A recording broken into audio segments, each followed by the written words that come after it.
Kan ada pertanyaan dalam diri saya, ingin tahu sejatinya diri saya. Leluhur kita di tanah Jawa sudah bilang, kalau kamu ingin tahu siapa sejatinya diri kamu, kamu harus kembali ke rahim ibu. Harus belajar mati sakjeroning urip. Kalau di Quran surat An-Nisa dikatakan, bunuhlah dirimu, keluar dari kampungmu. Berarti malaikat siapa? Ijrail. Pencabut apa? Pencabut nyawa.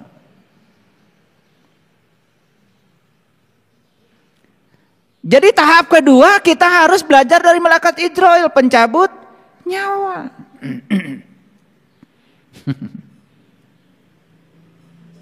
Ngerti maksud saya?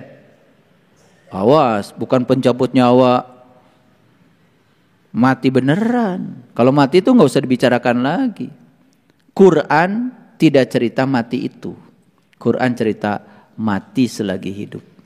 Makanya kullu nafsin zaikatul maut. Setiap yang bernyawa harus merasakan rasanya mati. Merasakan rasanya mati kudu hirup. Merasakan rasanya mati itu kalau pada saat kita masih hidup. Orang mati tidak bisa merasakan mati. Yang bisa merasakan mati itu orang hidup. Mikir. Gitu aja nggak pakai mikir. Kullu nafsin zaikatul maut. Setiap yang bernyawa pasti mati. Nggak usah ada Qur'annya. Parah yang kege. Kullu nafsin zaikatul maut itu pesan spiritualnya, setiap yang bernyawa harus merasakan rasanya mati. Merasakannya masanya mati ketika masih hidup. Maka Rasul memerintahkan mut anta qabla mut. Belajar mati ketika kau masih hidup. Disitulah perlu bantuan Ijrail. Berikutnya apa kalau sudah dapat Ijrail? Ya? Ya Israfil. Bagian niup apa? Sangkakala. Tahu sangkakala di mana? Ya di sini. Makanya orang belajar spiritual pasti memberdayakan nafas. Menyadari nafas masuk, menyadari nafas keluar. Betul apa tidak? Malaikatnya di situ tinggal kok. Di sini.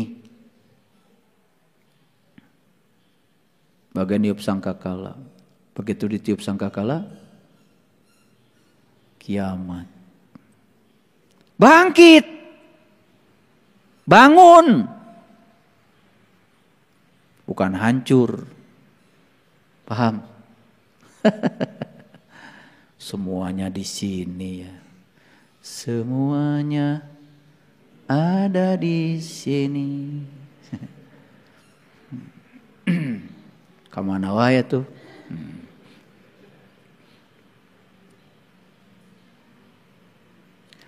Begitu sudah bangkit, berikutnya apa? Malaikat apa? Malaikat apa? Ya pasti Jibril dong. Menyampaikan apa? Menyampaikan pengertian. Menyampaikan intuisi. Makanya yang sudah tajam, tahu-tahu ngerti. Pinter tanpa belajar, cerdas tanpa berlatih. Tahu-tahu ngerti. Tahu-tahu ngerti. Gitu. Paham? Nah kalau sudah ketiban Jibril, ya berikutnya pasti ketiban Mikail. Turun hujan dari langit. Pembawa rezeki. Nah rezeki yang paling agung adalah hidangan dari langit. Itu yang diminta Nabi Isa. Allahumma robbana anzil alaina ma'idatan minas sama'i. Takuluna id. Ya Allah turunkan hidangan dari langitmu. Yang turunnya hidangan itu merupakan hidangan bagi hari raya bagi kami. Keren banget itu di Quran. Lihat saya semua. Jawab. Kalau hujan, hujan tuh yang air turunnya dari mana? Dari mana? Dari awan.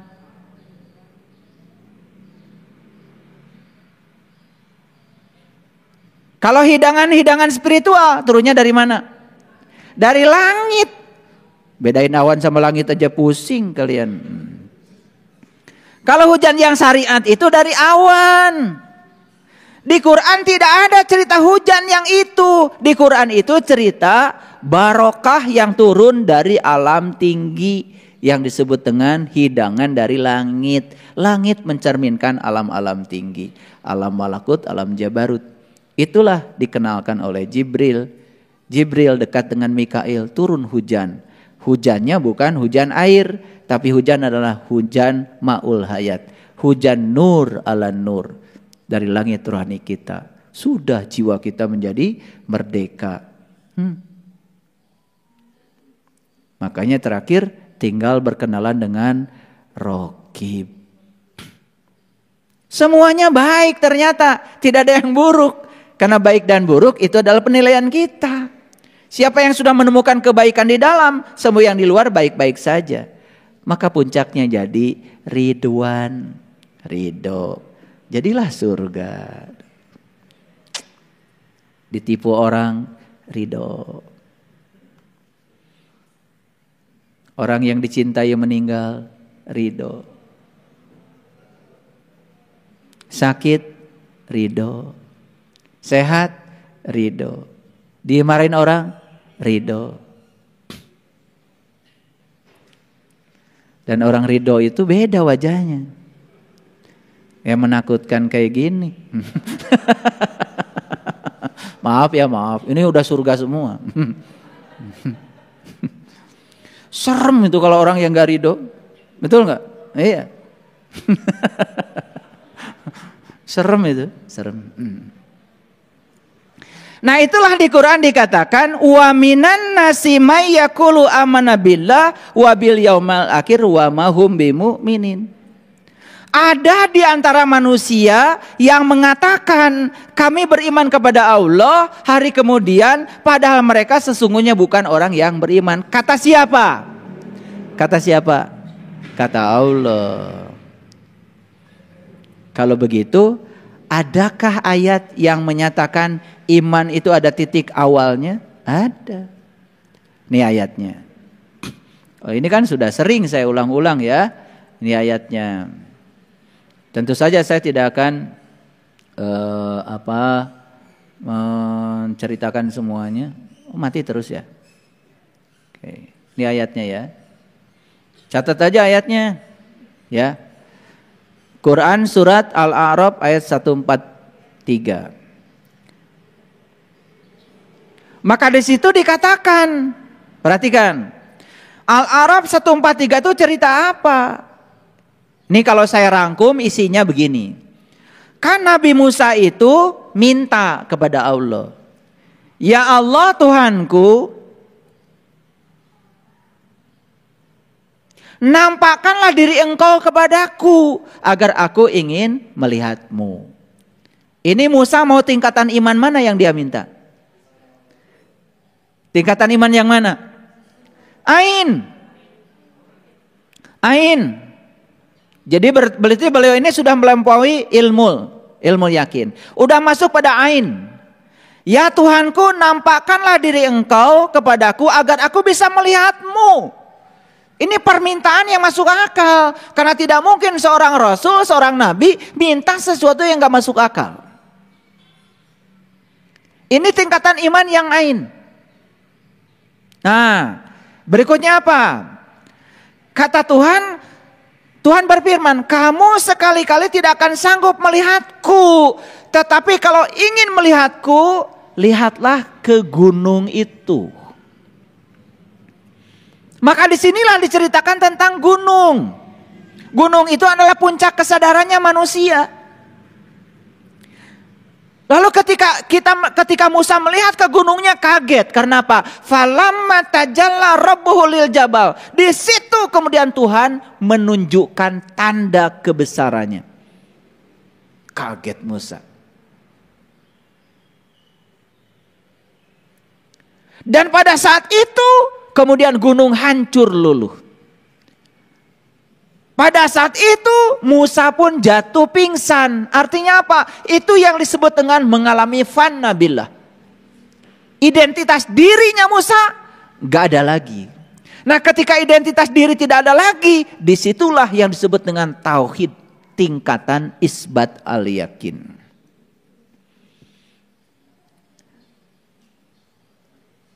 Itulah titik awal Musa beriman kepada Allah. Makanya beliau kemudian berteriak kepada Allah. Apa teriakan Musa?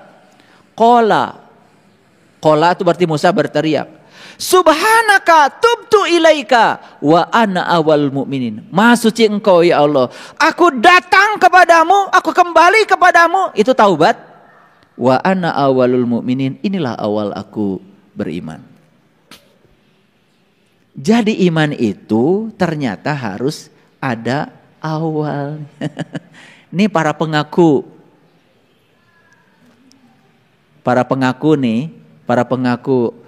jadi orang beriman, saya mau nanya, kapan lu mulai awalnya? Tapi mereka ini kalau ngomong, pedoman hidupnya apa? Quran. Kalau saya tunjukkan ayat ini, menolak sendiri. Jadi saya juga suka bingung. Banyak yang bilang pedoman hidup saya Quran. Begitu saya tunjukkan Quran, kok nyuruhnya begini? Malah menyerangnya. Ini Quran loh, surat Al-A'raf 143. Al-A'raf, apa artinya Al-A'raf? Al-A'raf itu pengenalan. Al-A'raf itu adalah tempat mengenal. Nama Qurannya juga surat Al-A'raf, tempat mengenal. Luar biasa. Jadi kalau gitu saya tanya, sejak kapan Musa itu beriman kepada Allah? Sejak ainul yakin tercapai. Begitu sudah tercapai ainul yakin, hakul yakin tercapai. Aku yakin kepada Allah. Karena aku sudah bersahadat kepadanya. Aku sudah menyaksikannya. Bahkan bukan sekedar menyaksikan dengan penglihatannya, tetapi beliau merasakan. Bahkan tingkatan selanjutnya. Karena berulang-ulang beliau jatuh cinta. Witing tresno jalaran soko kulino. Sudah timbul tresno. Karena sering ketemu. Itu sudah tingkatan isbatul yakin. Keren gak? Keren apa tidak? Lah pertanyaannya sekarang. Kita ini mau ngawalinnya kapan? Makanya kan umatnya Musa ini terkenal sebagai umat yang kritis. Saya mau tunjukkan tingkatan kekritisannya. Ini saya mengulang-ulang sesuatu yang sebetulnya mungkin bagi sebagian sahabat yang gini aja dibicarakan lagi. Tidak, ini penguatan. Saya masuk ke layar yang berikutnya. Perhatikan. Inilah umatnya Musa. Dan ingatlah ketika kamu berkata, hai Musa, kami tidak akan beriman kepadamu sebelum kami melihat Allah dengan jelas. Jadi umatnya Musa itu ketika disuruh iman pada Allahnya Musa, perkataannya kritis. Apa katanya? Kami tidak akan beriman pada Allahmu itu Musa sebelum aku melihat Allah dengan jelas. Lalu karena dia ingin melihat Allah dengan jelas, berikutnya apa? Mereka disambar halilintar. Nah, begitu dengar halilintar, serem. Allah itu serem jadinya. Pengen melihat Allah melalui sambar halilintar. Itulah karena sudah diterjemahkan pakai bahasa lain. Jadi esensi ayat ini hilang. Padahal so'iko itu bukan halilintar seperti yang kita lihat di awan. Ini halilintar urusan langit, bukan urusan awan. Paham maksud saya? Makanya kalau hujan mau turun biasanya ada halilintar. Halilintar di mana? Di langit, di awan? Di awan. Ini halilintar urusan langit. Bahkan banyak ya yang sudah mengalami disambar halilintar malah bercahaya. Karena so'iko itu artinya adalah cahaya di atas cahaya. Karena di ayat ini dikatakan wa antum tandurun. Dan kemudian Anda menyaksikannya. Jadi umatnya Nabi Musa di ayat ini jadi gak menyaksikan? Jadi, kan ada kata-kata wa antum tandurun, sedang kamu menyaksikannya. Jadi dong menyaksikannya. Setelah disambar halilintar, jadi menyaksikannya. Apa yang terjadi berikutnya? Setelah jadi menyaksikannya, summa ba'asnakum mim ba'di mautikum. Kemudian aku bangkitkan kematianmu. Jadi yang tadinya mati kesadarannya sekarang bangkit. La'allakum tashkurun, supaya kamu jadi orang yang bersyukur. Keren banget. Kritis gak ini? Ini kan daya kritis, ini daya kritis. Jadi kritis itu berarti tidak bisa menerima sesuatu tanpa argumen, tanpa pengalaman. Kreatif, kalau kreatif lain lagi. Itu mencari cara berpikir alternatif. Makanya orang kreatif itu tidak pernah terpaku pada satu kondisi. Coba, orang yang tidak kreatif, lihat botol aqua atau botol air mineral, paling juga dilempar-lempar. Tapi yang kreatif, dia melihat alternatif lain. Dia bikin bunga. Betul gak? Orang yang tidak kreatif lihat ban bekas, numpuk saja. Yang kreatif jadi kursi, jadi pot bunga. Itu namanya berpikir alternatif. Makanya ciri manusia abad 21 itu berpikirnya kritis, kreatif. Tambah lagi kolaboratif, tambah lagi komunikatif. Plus compassion, memiliki cinta kasih yang dalam.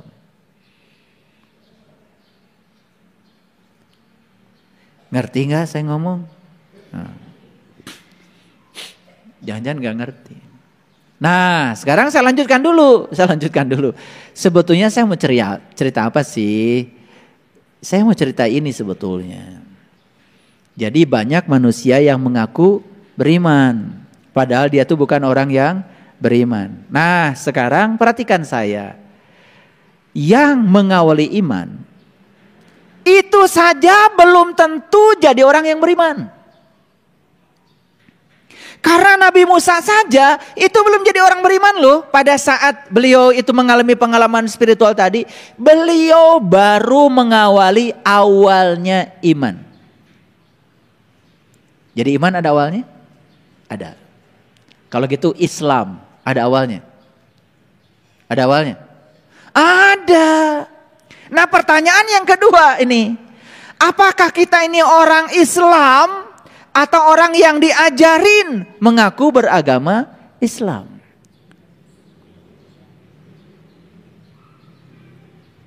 Karena Islam pun ada titik awalnya. Coba, Nabi Ibrahim mencari Tuhan. Dan ketika beliau bertemu dengan Tuhan, apa yang dikatakan Nabi Ibrahim? Ini wajahtu wajhialilladzi fataras samawati wal ar hanifan wa ma ana minal musyrikin.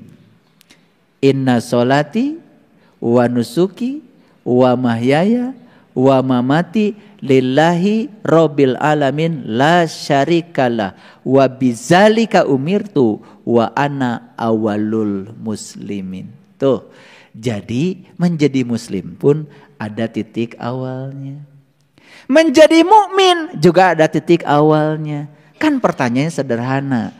Kita ini mau ngawalin mukmin dan muslimnya kapan? Gitu aja. Ini jelas atau terlalu jelas? Ya? Belum jelas? Oke, lanjutkan dulu. Nah, sekarang kalau orang sudah mengawali iman, apakah akan jadi orang beriman? Belum tentu. Yang mengawali iman saja belum tentu jadi orang beriman, apalagi yang diawali dengan mengaku beriman. Coba. Ini sebetulnya pemikiran sederhana aja. Semoga setelah saya ngomong begini, ya pada ngerti dikit lah. Dikit aja ngertinya, udah lumayan. Udah terjadi resolusi dalam diri. Daripada nggak ngerti sama sekali. Yang mengawali iman saja belum tentu jadi orang yang beriman. Karena awal iman itu baru bibit. Apakah setiap bibit akan menjadi pohon yang lebat? Apakah setiap bibit itu akan menjadi berbuah? Sangat bergantung pada cara kita untuk mengurusi bibit itu. Setuju? Benih itu bisa tumbuh, benih itu tidak tumbuh, tergantung Anda. Makanya lahirlah ayat yang mengatakan inna aradnal amanata 'alas samawati wal ard. Sesungguhnya amanah ini pernah aku tawarkan kepada yang lain. Amanah dari kata dasar iman.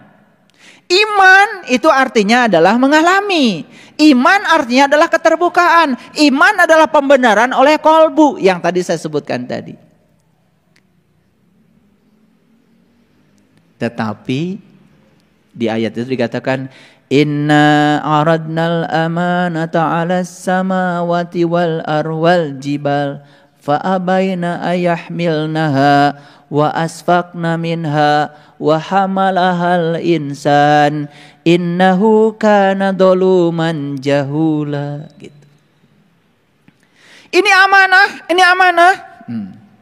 Iman.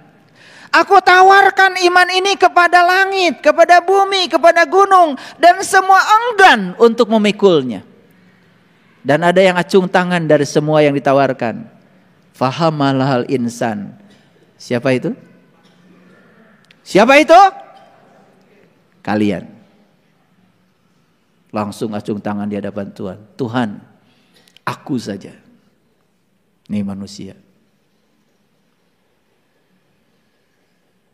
Saya nanya sama kalian semua. Saat acungkan tangan dan bilang, Tuhan, aku saja. Sadar nggak sekarang? Udah pada lupa. Kan sudah ditanya sama Allah, Alastu bi rabbikum? Bukankah ini Tuhanmu? Qalu bala syahidna. Ya, aku menyaksikan itu. Itu tonggak amanahmu.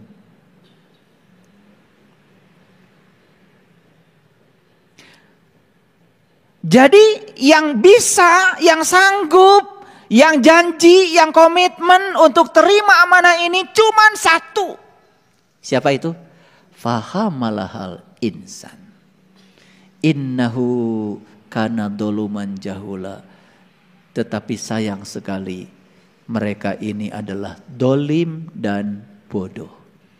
Dolim itu artinya aniaya. Aniaya dan bodoh. Siapa yang aniaya dan bodoh? Satu. Yang sama sekali tidak mau menerima amanah ini. Padahal dia sudah diberi kemampuan untuk menerimanya. Catat itu. Siapa yang aniaya dan bodoh? Satu.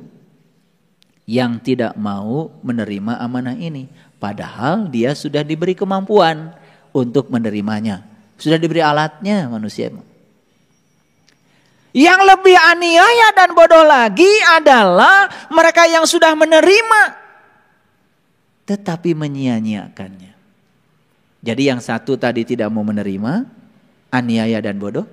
Yang kedua sudah menerima tapi menyia-nyiakan, itu aniaya dan bodoh. Jadi amanah ini dikhianati. Makanya kebalikan dari amanah adalah khianat. Maka siapa yang berkhianat, kata Allah, wa may yakfur bil iman faqad habitat a'maluhum.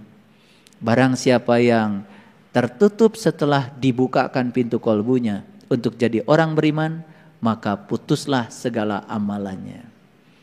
Tuh.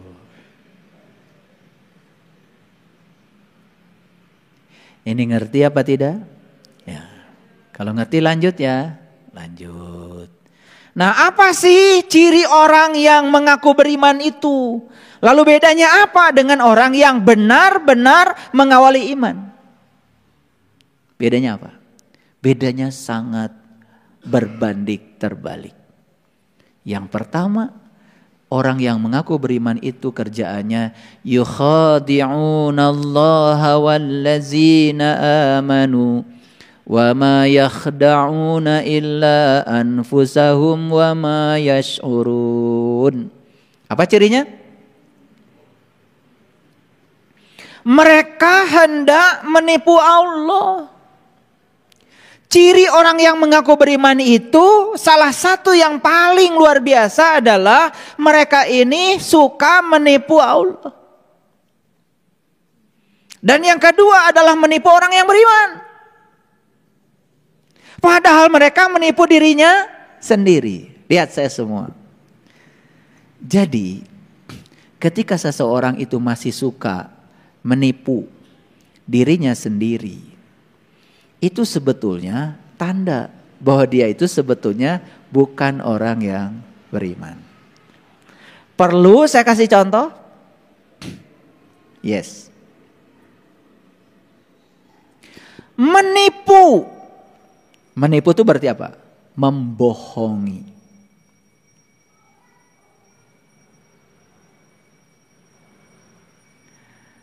Gimana membohongi diri? Contoh sederhana. Orang-orang yang suka mengambil haknya, bukan haknya, hak orang lain. Itu menipu dirinya sendiri. Jadi banyak orang mengaku beriman, pakaiannya pakaian agama, kerjanya pun di bidang agama. Jadi kalau dirinya sendiri saja dia tipu, dia bohongi. Tahap kedua yang akan dia lakukan adalah menipu dan membohongi orang lain. Pertanyaan dari saya, adakah di dunia ini orang-orang yang mengaku beriman tetapi kerjanya menipu dan membohongi dirinya sendiri? Ada? Ada apa banyak?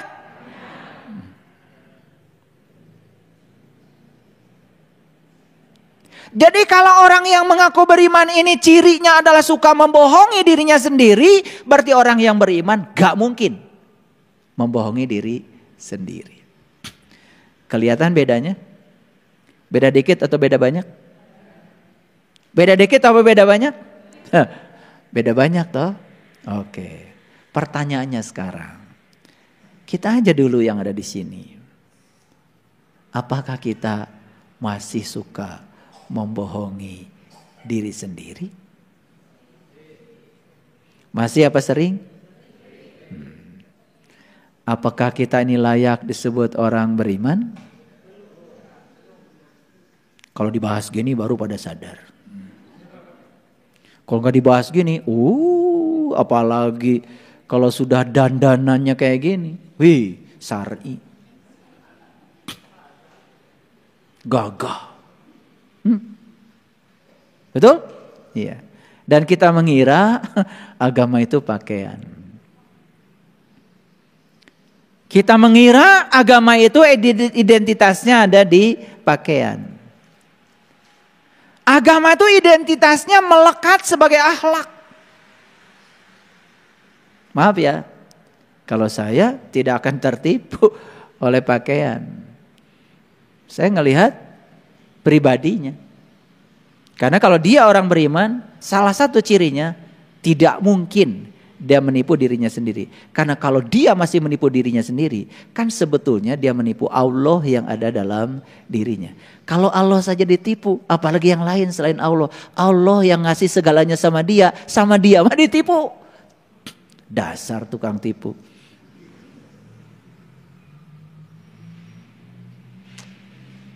Makanya ada kata-kata bijaksana.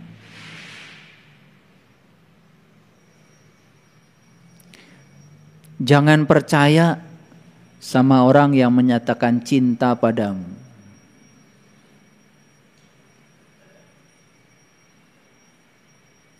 Allah saja yang maha mencintai dia, dia tipu.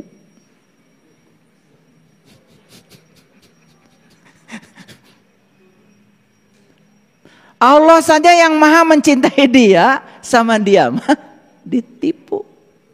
apalagi kamu.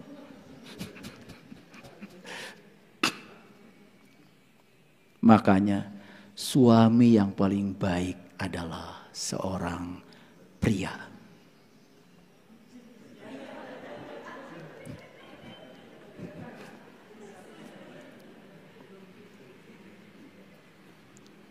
Jadi suami yang terbaik adalah seorang laki-laki.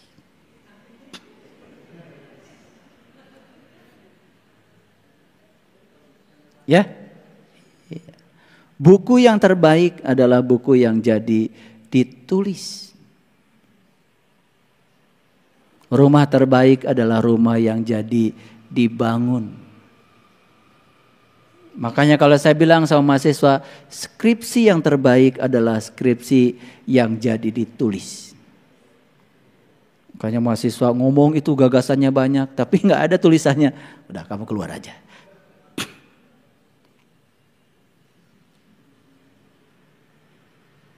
Paham? Oke. Jadi kalau Allah yang maha cinta saja sama orang yang mengaku beriman ini ditipu. Apalagi orang lain. Paham maksud saya?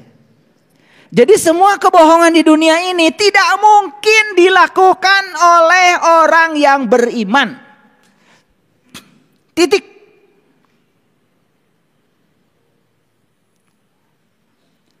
Dia pimpinan itu, pimpinan ini, bajunya juga syar'i. Kalau masih nipu, bagi saya tidak beriman. Tapi kan dia ngaku, ya boleh, ngaku siapapun boleh kok. Gak masalah.